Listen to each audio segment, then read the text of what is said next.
Hello and good morning, good afternoon and good evening everyone.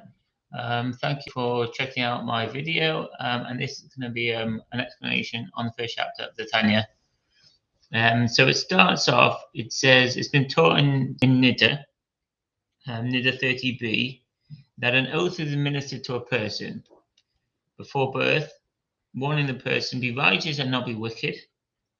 And even the whole tells you that you're righteous, will regard yourself as though you are wicked.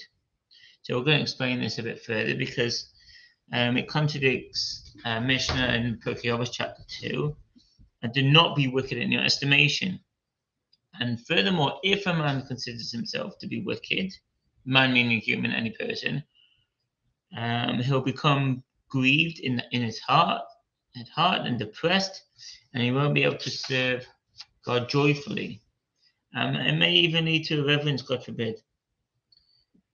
So it explains it further. It says in the Gemara in Brachos 7a and Rosh Hashanah 16b that there are 5 distinct types of a person: a righteous man who prospers, a righteous man who suffers, a wicked man who prospers, a wicked man who suffers, and an intermediate one, a Beinoni. So this work, the Tanya, is also known as Sefer Shel Beinonim, the book of the intermediates. And explain what it means, a righteous man who prospers. Define its terms. So you've got the righteous man who prospers is the perfect tzaddik, and the righteous man who suffers is the imperfect tzaddik. And the way in Nehemia and Parshas Mishpatim explains that the righteous man who suffers is one whose evil nature is subservient to his good nature. So these terms all need to be explained further. And the Gemara in Brachos, it says that the righteous are motivated by their good nature, and the wicked are by their evil nature, and the intermediate man is motivated by both, and so forth. Rabbah said that, for example, he is a Beinoni, and Abai says, Master, you do not make it possible for anyone to live, meaning there was no one greater than Rabbah. So there wasn't any Siddiqim in the world at all, and anyone who had lesser stature would be placed into the book of the wicked, meaning that you couldn't live, no one's as great as you, so what hope have we got?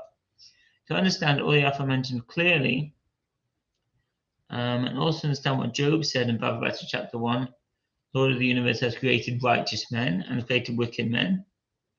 It is not preordained. So that seems to suggest that it's preordained, you're righteous or you're wicked, and it's preordained and you can't help that. But it says here, no, it's not preordained.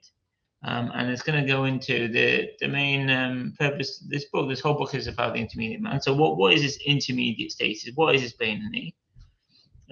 Does it mean that someone's whose deeds are half virtuous and half sinful? And if that was the case, then how can Rabbah say he was intermediate? Because he wasn't a half and half type of a person. He was a great person. He never ceased from studying so much that the angel of death could not overpower him. So how could he say that half his deeds are sinful? He clearly wasn't sinful. So what does that mean? Furthermore, it says that when a man commits sins, at that particular time he's completely wicked. But then when he repents, he's completely righteous. And it talks about it more. One of our, even a minor prohibition of the rabbis is called wicked, stating in Romans chapter 2. And one who has the opportunity to fall one another in sinning is also called wicked. Almost one who neglects any positive law that he is able to fulfill. Checking the time. He was called wicked at that particular time. We must conclude that the Beinoni, the intermediate man, is not guilty of a sin of neglecting study of Torah. However, Rabbah could have mistaken himself as a Beinoni. And the general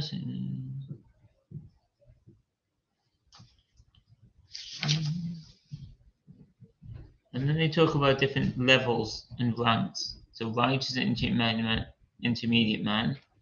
The sages have remarked how the righteous, as said before, was motivated solely by their good nature, and it is even written in Psalms 109:22, "My heart is void within me," and that they made their evil nature void, and King David achieved this through fasting.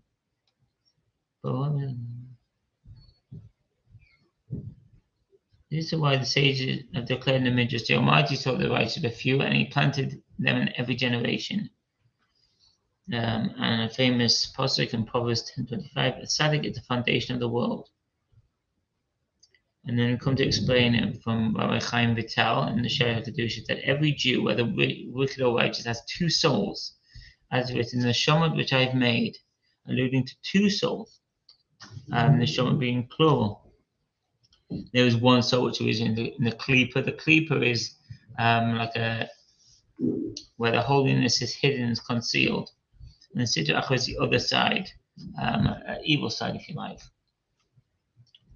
From it, telling all the characteristics for the life of the flesh is in the blood. So in the blood, it talks about four elements of evil. From the element of fire, such as anger and pride, they rise upward and they have an appetite for pleasures. Water, which grow into all kinds of enjoyment. And the element of air, which is sloth and melancholy, and from the element of earth. And so forth, and talks about Israel's characteristic being benevolent and merciful. For the kids, the souls of the nations,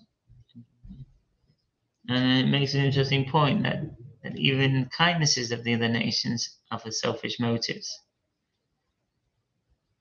because they do it for their own self-glorification. So I hope this makes some sense. And if you want to find out more about it in the question, please feel free. All the best. Bye.